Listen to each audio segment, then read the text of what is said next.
destruction marked a downturn in our history, and that dark phase continued through the colonial period. In that era, we not only saw a decline in our capabilities and confidence, but in our connectivity as well with those nations who are now members of the East Asia Summit. In the rebuilding of the Nalanda University, there are multiple messages, both national and international. Friends, today we are here to witness the revival of a global bridge of learning that can build relationships even further than in the past. Education, training, and capacity building are the most effective ways of promoting international understanding. This is a particular commitment that we all must have towards the Global South.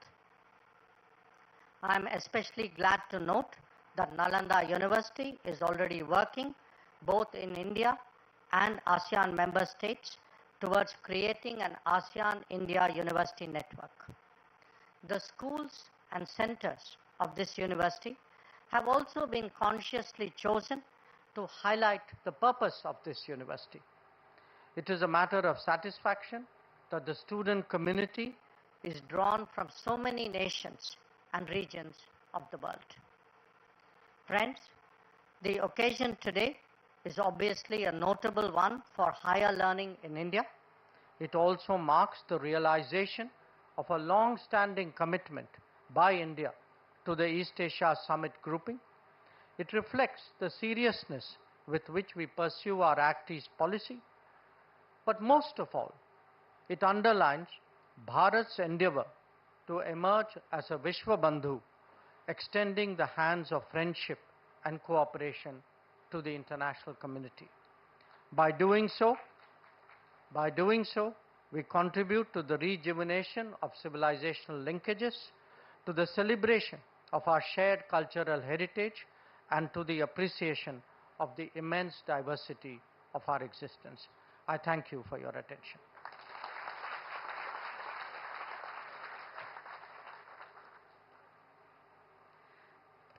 बहुत बहुत धन्यवाद doctor Subramaniam Jaishankar जी, भारत के माननीय विदेश मंत्री। आपके प्रेरणादायक शब्दों के लिए आपका बहुत बहुत आभार।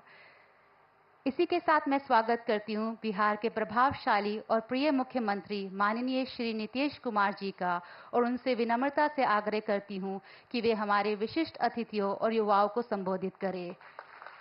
बिहार के मुख्यमंत्री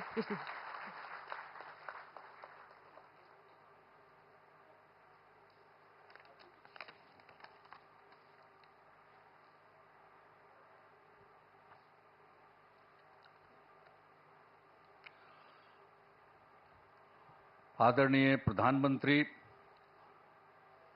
श्री नरेंद्र मोदी जी,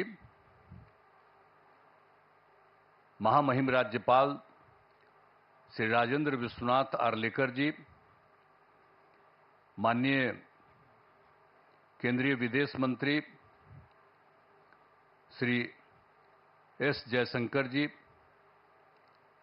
माननीय विदेश राज्य मंत्री श्री पवित्रा मार्गरेटा जी, बिहार के माननीय उप मुख्यमंत्री श्री सम्राट चौधरी जी, श्री विजय कुमार सिन्हा जी, बिहार के माननीय मंत्री श्री विजय कुमार चौधरी जी, श्री श्रवण कुमार जी, सभी माननीय सांसदगण, विधायकगण, विधान पार्षदगण, नालंदा विश्वविद्यालय के कुलपति प्रोफेसर अरविंद पनगड़िया जी, नालंदा विश्वविद्यालय के उप कुलपति प्रोफेसर अभय कुमार सिंह जी, नालंदा विश्वविद्यालय के शिक्षकगण एवं छात्र छात्राएं, प्रिंट एवं इलेक्ट्रॉनिक मीडिया के पत्रकार मित्रों, छायाकार बंधुओं और यहाँ उपस्थित बहनों एवं भाइयों, ये बहुत ही खुशी की बात है कि नालंदा विश्वविद्यालय के परिसर का उद्घाटन आज आदरणीय प्रधानमंत्री श्री नरेंद्र मोदी जी के कर्ण कमलों द्वारा किया जा रहा है। ये बड़ी खुशी की बात है। माननीय प्रधानमंत्री जी पहली बार राजगीर आए और बड़ी खुशी की बात है कि पहली बार राजगीर पधारे। मैं तहे दिल से उनका स्वागत और अभिनंदन करता हूं। इसके साथ ही बिहार के माननीय राज्यपाल श्री राजेंद्र विश्वनाथ आर्लेकर, विदेश मंत्री श्री एस जयशंकर जी एवं उपस्थित सभी अतिथियों का मैं हार्दिक अभिनंदन करता हूं। इस कार्यक्रम में आने से पहले माननीय प्रधानमंत्री जी ने पुराने नालंदा विश्वविद्यालय के खंडहर का भी भ्रमण कर लिया है। आज ही जाकर के देख करके आ गए हैं जो पुराना था पहले। बड़ी खुशी की बात है। अब माननीय प्रधानमंत्री जी, आपने देखा होगा कि पुराने नालंदा विश्वविद्यालय का कैंपस कितना बड़ा था। अभी तक पुराने विश्वविद्यालय की कुछ ही खुदाई हुई है। इस विश्वविद्यालय में 20-25 किलोमीटर तक के गांव भी इससे जुड़े हुए थे। जहां आप देखने गए हैं वो बहुत कई गांवों के लोग उससे जुड़े हुए रहते थे। तो इस चीज को सबको याद रखना चाहिए कि कैसे पहले जो होता था काम। अब नालंदा विश्वविद्यालय का इतिहास बहुत ही गौरवशाली है। प्राचीन काल में नालंदा विश्वविद्यालय की पहचान ज्ञान के केंद्र के रूप में रही थी। अब इस पुराने विश्वविद्यालय में करीब 10,000 छात्र पढ़ते थे और यहां पढ़ाने वाले भी शिक्षक जो थे 2,000 के करीब हुआ करते थे।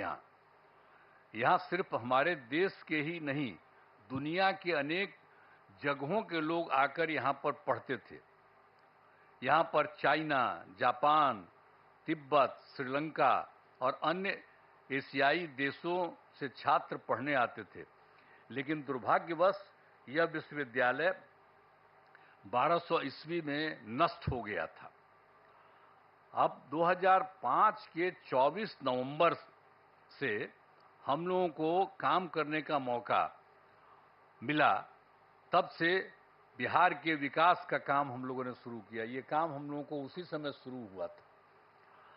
अब उसी बीच मार्च 2006 में तब तत्कालीन राष्ट्रपति श्री एपीजे अब्दुल कलाम बिहार आए थे और उन्होंने बिहार विधानमंडल में अपने संबोधन में नालंदा विश्वविद्यालय को फिर से स्थापित करने की बात वहां पर कही थी।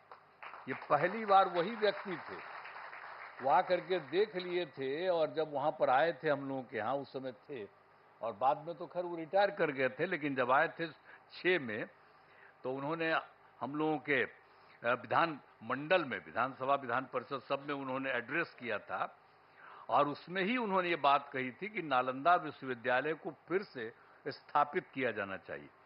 तब से हम लोगों ने नालंदा अंतर्राष्ट्रीय यूनिवर्सिटी स्थापित करने की पहल शुरू की। इस नए नालंदा विश्वविद्यालय को अंतर्राष्ट्रीय स्तर का बनाना था। इसके लिए हमने केंद्र सरकार से अनुरोध किया। उस समय के केंद्र सरकार था, उसको भी हम लोगों ने अनुरोध किया। इन्होंने कह दिया था तो वो तो कुछ जल्दी सुन नहीं रहे थे, उनमें देरी की जा रही थी। तो राज्य सरकार ने, हम लोगों ने नालंदा विश्वविद्यालय को फिर से स्थापित करने के लिए नया कानून वगैरह बना दिया और साथ ही नालंदा विश्वविद्यालय के लिए स्थान का चयन करके 455 एकड़ भूमि का अधिग्रहण कर लिया गया था। इसके बाद वर्ष 2008 में, अब जो राष्ट्रपति पहले कहे थे वो तो रिटायर कर गए थे, तो पूर्व राष्ट्रपति डॉक्टर एपीजे अब्दुल कलाम प्रथम विजिटर के रूप में नए नालंदा विश्वविद्यालय के लिए चयनित, जब यहाँ काम शुरू किया जा रहा था तो वो भी फिर देखने आए थे 2008 में। तो इन सब चीजों को बता देना जरूरी है ताकि सब लोग जान लीजिए, पुरानी बातों को भी जान लीजिए, कैसे बना, किस तरह से बना, ये सब भी। और फिर 2010 में वर्ष में हमारे अनुरोध पर नालंदा अंतर्राष्ट्रीय विश्वविद्यालय की स्थापना हेतु लोकसभा में बिल पारित किया गया। जब बहुत बार बार हम कह रहे थे तो अंत में वहां पर था, और उस समय तो सरकार दूसरे की थी, लेकिन हम लोगों ने इतना ज्यादा कहते रहे और उसके बाद फिर एक बार वो लोग वहां पर इसको लाए लोकसभा में। फिर राज्य सरकार पारित किया था कि इसको हम कराएंगे।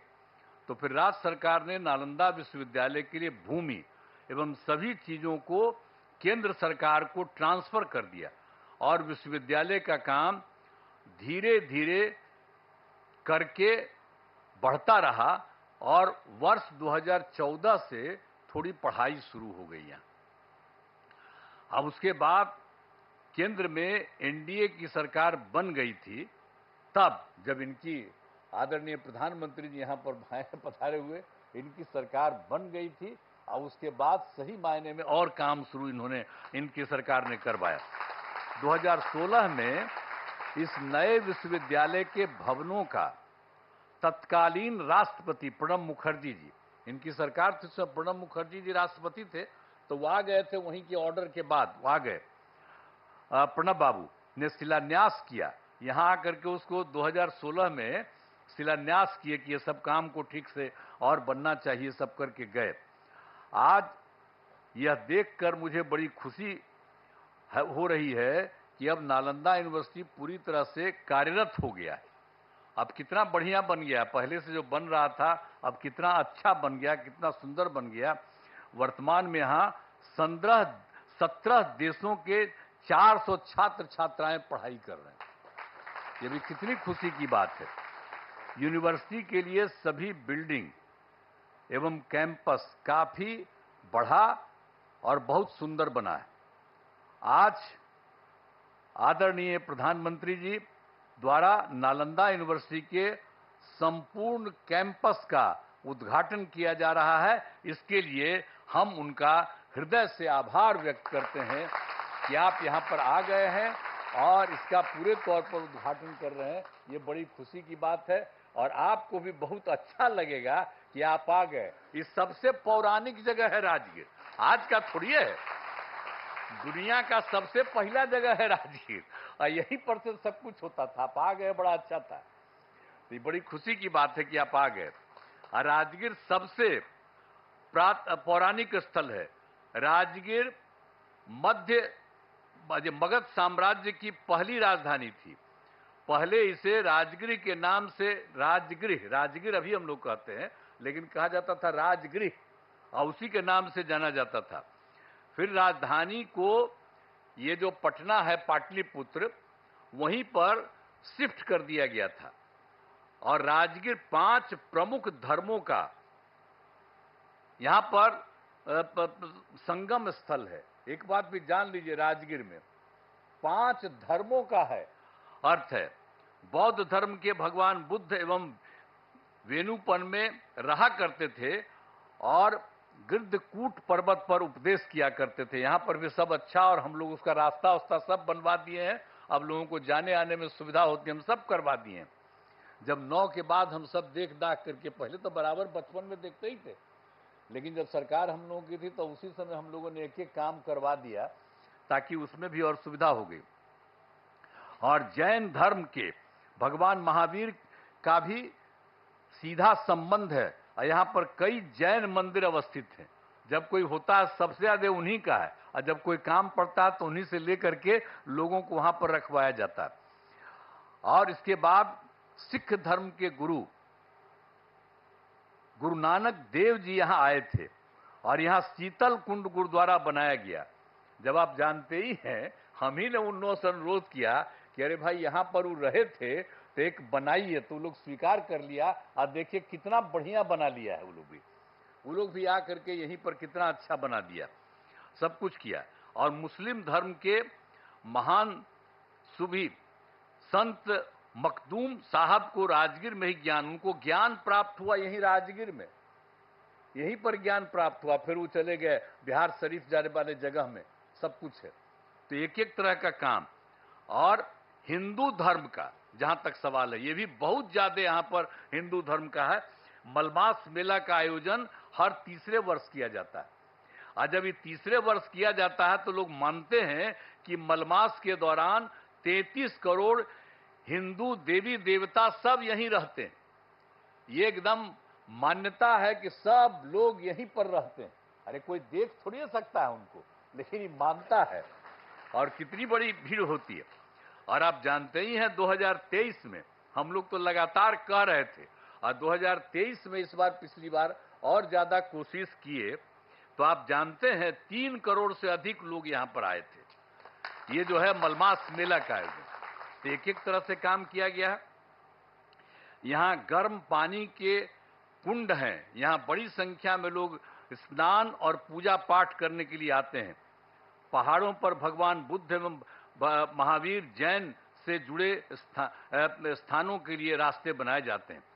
तो ये जो गर्म पानी का कुंड है, देखते ही ना कितना लोग नहाने आता है, कितना लोग आता है और कितना अच्छा लगता है। हम लोग को तो बचपन से करते हैं, हमको पिताजी भेज देते थे, तब बचपन से हम जाते थे।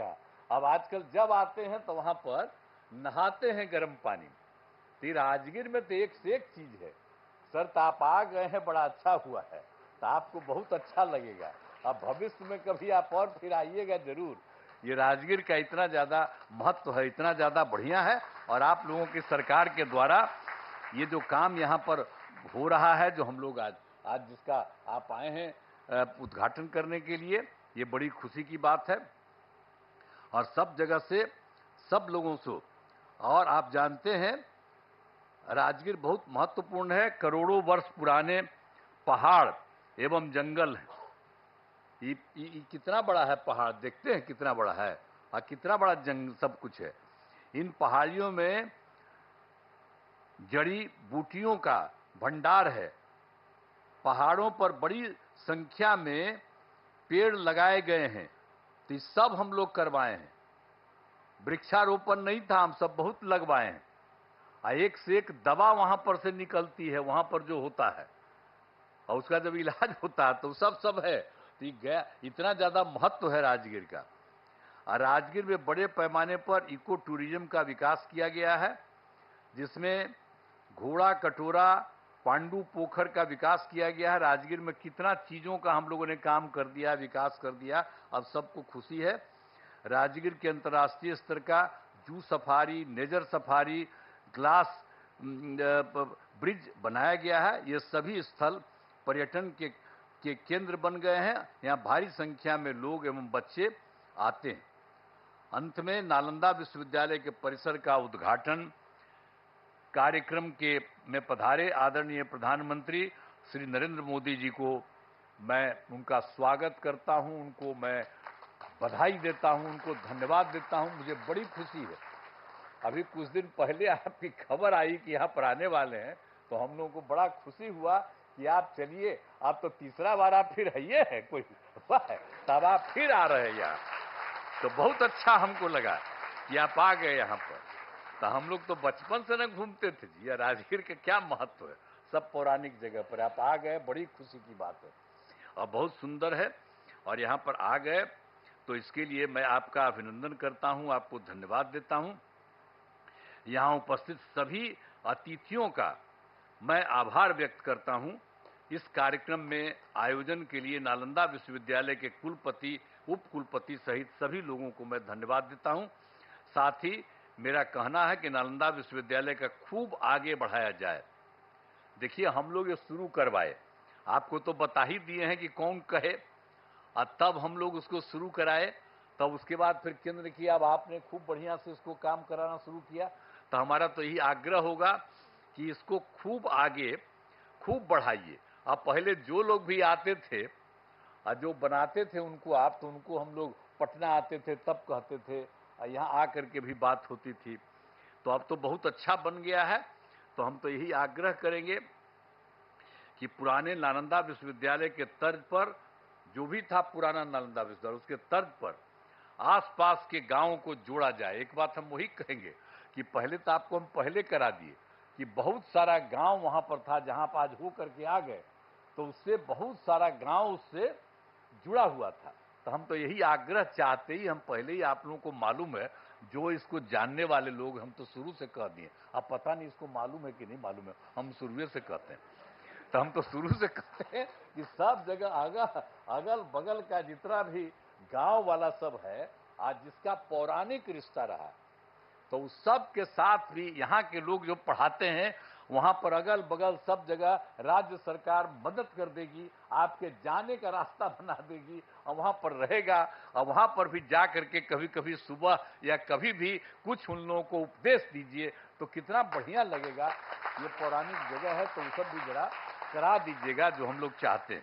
तो यही सब करते हुए आप सब लोग यहाँ पर करने जा रहे हैं और बच्चे बच्चियों को भी तो चारों तरफ से खूब विश्वविद्यालय में शामिल करिए। सब चीज सीखेगा, जानेगा। एक एक ही बड़ा ही पुराना चीज है, अब उसको बन रहा है तो इसको हमेशा याद रखना चाहिए। और ये काम आप लोगों ने कर दिया है तो मैं तो आप सब लोगों को बहुत बहुत धन्यवाद देता हूं। और खूब बढ़िया से ये काम करिए। और केंद्र सरकार तो ये कर ही रही है, लेकिन हम इतना ही कहेंगे कि आप लोगों को अगर लगे कि राज्य सरकार कुछ और मदद कर दे, यहाँ पर कुछ करने के लिए, आपके विस्तार के लिए, आपको कुछ के लिए, हम लोग पूरा का पूरा सहयोग करेंगे। और यहाँ के डीएम को भी हम लोग कहे रहते हैं, एक एक तरह से देखते रहिए इन लोगों को, किसी तरह की कोई जरूरत और रहे जानते रहें। आप प्रभारी बैठे हुए हैं, आप जो जिला के प्रभारी है तो आपको भी कहेंगे कि आ करके लोगों से पूछा करिएगा कि भाई इनको और ज्यादा राज्य सरकार से कुछ मदद करने की जरूरत है। तो सब लोगों को पूरे तौर पर, ये मामूली बात नहीं है, पहले भी विदेश से कितना लोग आते थे, आज भी कितना दूसरे राज्यों के लोग यहाँ पर आ रहे हैं, तो ये कितना खुशी की बात है। और राजगीर में कितने लोग हर आते हैं, तो इसलिए बड़ा अच्छा है। और आप आ गए आदरणीय प्रधानमंत्री जी, आज बड़ी खुशी की बात है और इसको खूब आगे बढ़ रहा है और खूब आगे बढ़ेगा। इन्हीं शब्दों के साथ मैं आप सबको बहुत बहुत धन्यवाद देता हूं अपनी बात।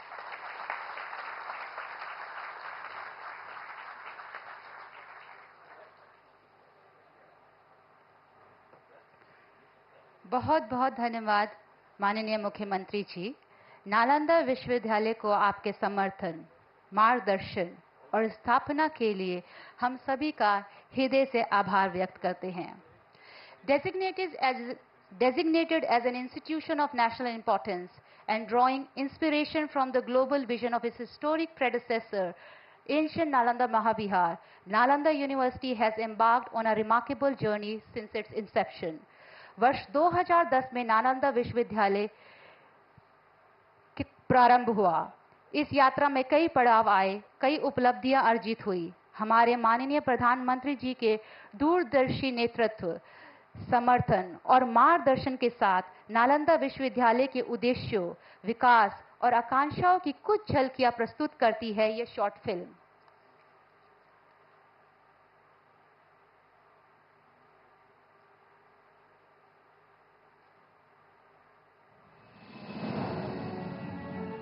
India has a rich tradition of education that goes back thousands of years. From the sacred teachings of the Vedas to the comprehensive studies in Gurukuls, education in ancient India was revered as a path to enlightenment and wisdom. Among the most illustrious of these centers was Nalanda University. Established in the 5th century AD, this magnificent institution was the world's first residential university, housing close to 10,000 students and teachers at its peak, and a library containing close to 9 million books. Chinese pilgrim and traveler Xuanzang also talks about the grandeur of Nalanda in his writings. For over 800 years, Nalanda flourished as a hub of intellectual exchange and innovation, embodying the spirit of open inquiry and academic excellence. However, the university faced its decline and eventual destruction in the 12th century. The idea to revive Nalanda University was first conceived at the 2007 East Asia Summit and continued in 2009 East Asia Summit with an active partnership of Asian countries. Since 2014, under the visionary leadership of Prime Minister Narendra Modi, the revival of Nalanda University has been brought to the forefront of India's cultural and educational renaissance. अभी जब G20 में विश्व के मेहमान आए तो मैंने नालंदा की एक तस्वीर रखी थी और जब मैं दुनिया को कहता था 1500 साल पहले मेरे देश में दुनिया की उत्तम से उत्तम यूनिवर्सिटी हुआ करती थी, सुनते ही रह जाते थे। लेकिन हमें उसे प्रेरणा लेनी है पर प्राप्त तो अभी करके रहना है। Recognizing its historical significance and potential to contribute to global knowledge, Honorable Prime Minister has championed the restoration and revitalization of this ancient institution. The Net Zero Green campus of the university boasts of world-class infrastructure and has 6 schools and also has 4 centers of studies. The university offers various scholarships to international students. Today, Nalanda University attracts scholars from all over the world, offering programs that integrate traditional wisdom with contemporary challenges. It serves as a bridge between the past and the future, promoting peace, understanding, and sustainable development. The revival of Nalanda University is also bringing international students to India, embodying the ancient Indian ethos of Vasudhaiva Kutumbakam. The world is one family, truly making India a Vishwa Bandhu, a friend to the world. Nalanda University stands as a symbol of India's enduring legacy of knowledge and innovation. Under the leadership of Prime Minister Shri Narendra Modi, its revival is not only a national achievement, but a gift to the world, reaffirming the timeless value of education and the quest for truth. Join us in celebrating this renaissance of learning as Nalanda University continues to illuminate minds and inspire generations to come.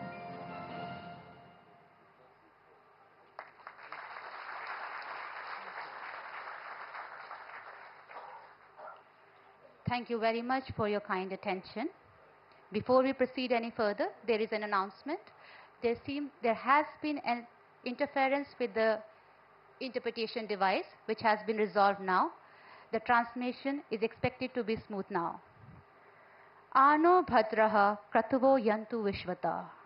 Together we endeavor to turn the glisten of knowledge coming from all corners into a beacon, to lead onto the path of truth, lead perpetuity.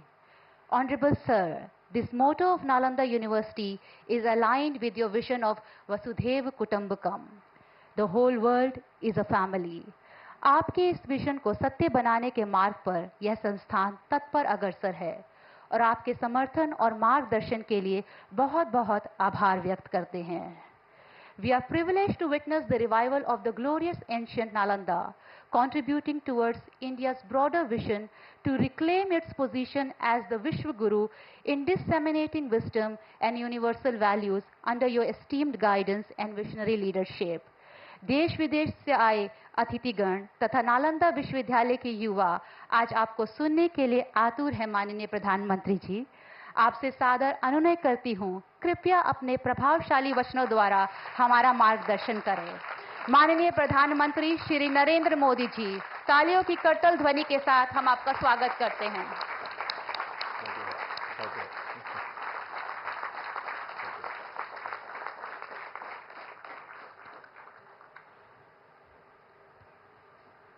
कार्यक्रम में उपस्थित बिहार के राज्यपाल श्री राजेंद्र अर्लेकर जी, यहाँ के कर्मठ मुख्यमंत्री श्रीमान नीतीश कुमार जी, हमारे विदेश मंत्री श्री एस जयशंकर जी, विदेश राज्य मंत्री श्री पवित्र जी, विभिन्न देशों के एक्सेलेंसीज, एम्बेसडर्स,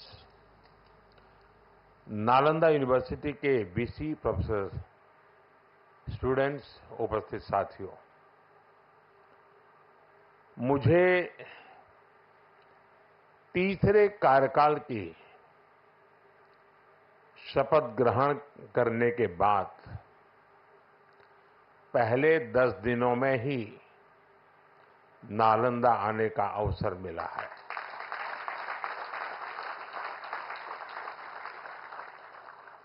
ये मेरा सौभाग्य तो है ही. मैं इसे भारत की विकास यात्रा के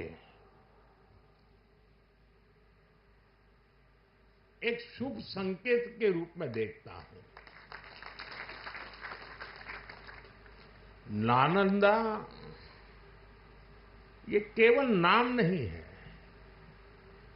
नालंदा एक पहचान है.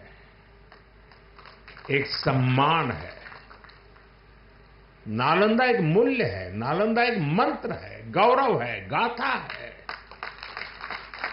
नालंदा है उद्घोष इस सत्य का कि आग की लपटों में पुस्तकें भले जल जाएं, लेकिन आग की लपटें ज्ञान को नहीं मिटा सकती।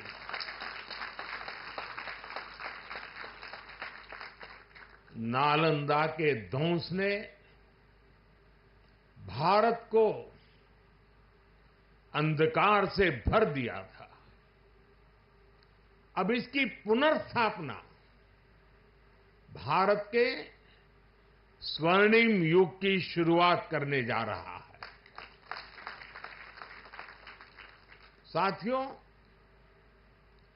अपने प्राचीन अवशेषों के समीप नालंदा का नवजागरण, ये नया कैंपस विश्व को भारत के सामर्थ्य का परिचय देगा। नालंदा बताएगा, जो राष्ट्र मजबूत मानवीय मूल्यों पर खड़े होते हैं, वो राष्ट्र इतिहास को पुनर्जीवित करके बेहतर भविष्य की नींव रखना जानते हैं। और साथियों, नालंदा केवल भारत के ही अतीत का पुनर्जागरण नहीं है, इसमें विश्व के, एशिया के कितने ही देशों की विरासत जुड़ी हुई है। एक यूनिवर्सिटी कैंपस के इनॉग्रेशन में इतने देशों का उपस्थित होना, ये अपने आप में अभूतपूर्व है। नालंदा यूनिवर्सिटी के पुनर्निर्माण में हमारे साथी देशों की भागीदारी भी रही है। मैं इस अवसर पर भारत के सभी मित्र देशों का, आप सभी का अभिनंदन करता हूं। मैं बिहार के लोगों को भी बधाई देता हूं। बिहार अपने गौरव को वापस लाने के लिए जिस तरह विकास की राह पर आगे बढ़ रहा है, नालंदा का ये कैंपस उसी की एक प्रेरणा है। साथियों, हम सभी जानते हैं कि नालंदा कभी भारत की परंपरा और पहचान का जीवंत केंद्र हुआ करता था। नालंदा का अर्थ है न अलम ददाति इति नालंदा, अर्थात जहां शिक्षा का, ज्ञान के दान का अविरल प्रवाह हो। शिक्षा को लेकर, एजुकेशन को लेकर यही भारत की सोच रही है। शिक्षा सीमाओं से परे है, नफा नुकसान के नजरिए से भी परे है। शिक्षा ही हमें गढ़ती है, विचार देती है और उसे आकार देती है। प्राचीन नालंदा में बच्चों का एडमिशन, उनकी पहचान, उनकी नेशनलिटी को देखकर नहीं होता था। हर देश, हर वर्ग के युवा यहां आते थे। नालंदा विश्वविद्यालय के इस नए कैंपस में हमें उसी प्राचीन व्यवस्था को फिर से आधुनिक रूप में मजबूती देनी है। और मुझे ये देखकर खुशी है कि दुनिया के कई देशों से यहां स्टूडेंट्स आने लगे हैं। यहां नालंदा में 20 से ज्यादा देशों के स्टूडेंट्स पढ़ाई कर रहे हैं। ये वसुधैव कुटुंबकम की भावना का कितना सुंदर प्रतीक है। साथियों, मुझे विश्वास है आने वाले समय में नालंदा यूनिवर्सिटी फिर एक बार हमारे कल्चरल एक्सचेंज का प्रमुख सेंटर बनेगी। यहां भारत और साउथ ईस्ट एशियन देशों के आर्ट वर्क के डॉक्यूमेंटेशन का काफी काम हो रहा है।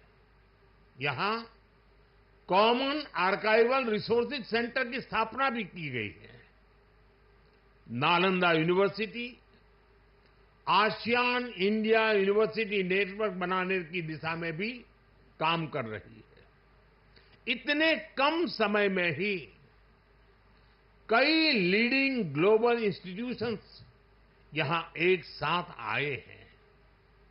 एक ऐसे समय में जब 21वीं सदी को एशिया की सदी कहा जा रहा है, हमारे ये साझा प्रयास हमारी साझी प्रगति को नई ऊर्जा देंगे।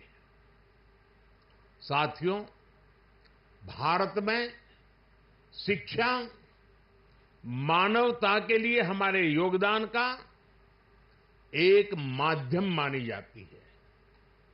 हम सीखते हैं ताकि अपने ज्ञान से मानवता का भला कर सके। आप देखिए, अभी 2 दिन ही के बाद ही 21 जून को इंटरनेशनल योगा डे है। आज भारत में योग की सैकड़ों विधाएं मौजूद है। हमारे ऋषियों ने कितना गहन शोध इसके लिए किया होगा, लेकिन किसी ने योग पर एकाधिकार नहीं बनाया। आज पूरा विश्व योग को अपना रहा है। योग दिवस एक वैश्विक उत्सव बन गया है। हमने अपने आयुर्वेद को भी पूरे विश्व के साथ साझा किया है। आज आयुर्वेद को स्वस्थ जीवन के एक स्रोत के रूप में देखा जा रहा है। सस्टेनेबल लाइफस्टाइल और सस्टेनेबल डेवलपमेंट का एक और उदाहरण हमारे सामने है। भारत ने सदियों तक सस्टेनेबिलिटी को एक मॉडल के रूप में जीकर दिखाया है। हम प्रगति और पर्यावरण को एक साथ लेकर चले हैं। अपने उन्हीं अनुभवों के आधार पर भारत ने विश्व को मिशन लाइफ जैसा मानवीय विजन दिया है। आज इंटरनेशनल सोलर अलायंस जैसे मंच सुरक्षित भविष्य की उम्मीद बन रहे हैं। नालंदा यूनिवर्सिटी का एक कैंपस भी इसी भावना को आगे बढ़ाता है। ये देश का पहला ऐसा कैंपस है जो net zero energy, net zero emissions, net zero water and net zero waste model पर काम करेगा। अप्प दीपो भव के मंत्र पर चलते हुए कैंपस पूरी मानवता को नया रास्ता दिखाएगा। साथियों, जब शिक्षा का विकास होता है तो अर्थव्यवस्था और संस्कृति की जड़ें भी मजबूत होती है। हम डेवलप कंट्रीज को देखें तो ये पाएंगे वो इकोनॉमिक और कल्चरल लीडर तब बने जब वो एजुकेशनल लीडर्स हुए। आज दुनिया भर के स्टूडेंट्स और ब्राइट माइंड्स उन देशों में जाकर वहां पढ़ना चाहते हैं। कभी ऐसी स्थिति हमारे यहां नालंदा और विक्रमशिला जैसे स्थानों में हुआ करती थी। इसलिए ये केवल संयोग नहीं है कि जब भारत शिक्षा में आगे था तब उसका आर्थिक सामर्थ्य भी नई ऊंचाई पर था। ये किसी भी राष्ट्र के विकास के लिए एक बेसिक रोड मैप है। इसलिए 2047 तक विकसित होने के लक्ष्य पर काम कर रहा भारत इसके लिए अपने एजुकेशन सेक्टर को उसका कायाकल्प कर रहा है। मेरा मिशन है कि भारत दुनिया के लिए शिक्षा और ज्ञान का केंद्र बने। मेरा मिशन है भारत की पहचान फिर से दुनिया के सबसे प्रोमिनेंट नॉलेज सेंटर के रूप में उभरे और इसके लिए भारत आज बहुत कम उम्र से ही अपने स्टूडेंट्स को इनोवेशन की स्पिरिट से जोड़ रहा है। आज एक तरफ 1 करोड़ से ज्यादा बच्चों को अटल टिंकरिंग लैब में लेटेस्ट टेक्नोलॉजी के एक्सपोजर का लाभ मिल रहा है, वहीं दूसरी ओर चंद्रयान और गगनयान जैसे मिशन स्टूडेंट्स में साइंस के प्रति रुचि बढ़ा रहे हैं। इनोवेशन को बढ़ावा देने के लिए भारत ने 1 दशक पहले स्टार्टअप इंडिया मिशन की शुरुआत की थी। तब देश में कुछ 100 ही स्टार्टअप थे, लेकिन आज भारत में 1,30,000 से ज्यादा स्टार्टअप है। पहले की तुलना में आज भारत से रिकॉर्ड पेटेंट फाइल हो रहे हैं, रिसर्च पेपर पब्लिश हो रहे हैं। हमारा जोर अपने यंग इनोवेटर्स को रिसर्च और इनोवेशन के लिए ज्यादा से ज्यादा मौके देने का है। इसके लिए सरकार ने 1 लाख करोड़ रुपए का रिसर्च फंड बनाने की घोषणा भी की है। साथियों, हमारा प्रयास है भारत में दुनिया का सबसे कॉम्प्रिहेंसिव और कंप्लीट स्किलिंग सिस्टम हो, भारत में दुनिया का सबसे advance research oriented higher education system हो। इन सारे प्रयासों के नतीजे भी दिखाई दे रहे हैं। पिछले कुछ सालों में भारतीय यूनिवर्सिटीज ने ग्लोबल रैंकिंग में पहले से काफी बेहतर परफॉर्म करना शुरू किया है। 10 साल पहले क्यूएस रैंकिंग में भारत के सिर्फ 9 शिक्षा संस्थान थे। आज इसकी संख्या बढ़कर 46 पहुंच रही है। कुछ दिन पहले ही Times higher education impact ranking आई है। कुछ साल पहले तक इस रैंकिंग में भारत के सिर्फ 13 इंस्टीट्यूशंस थे, 13। अब इस ग्लोबल इंपैक्ट रैंकिंग में भारत के करीब 100 शिक्षा संस्थान शामिल हुए हैं। पिछले 10 वर्षों में औसतन भारत में हर सप्ताह एक यूनिवर्सिटी बनी है। भारत में हर दिन एक नई आईटीआई की स्थापना हुई है। हर तीसरे दिन एक अटल टिंकरिंग लैब खोली गई है। भारत में हर दिन 2 नए कॉलेज बने हैं। आज देश में 23 आईआईटीज हैं। 10 साल पहले 13 आईएम्स थे, आज ये संख्या 21 है। 10 साल पहले की तुलना में आज करीब 3 गुना यानी कि 22 एम्स है।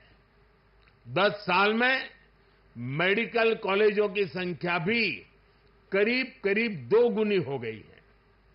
आज भारत के एजुकेशन सेक्टर में बड़े रिफॉर्म्स हो रहे हैं। नेशनल एजुकेशन पॉलिसी ने भारत के युवाओं के सपनों को नया विस्तार दिया है। भारत की यूनिवर्सिटीज ने फॉरेन यूनिवर्सिटीज के साथ भी कोलैबोरेट कर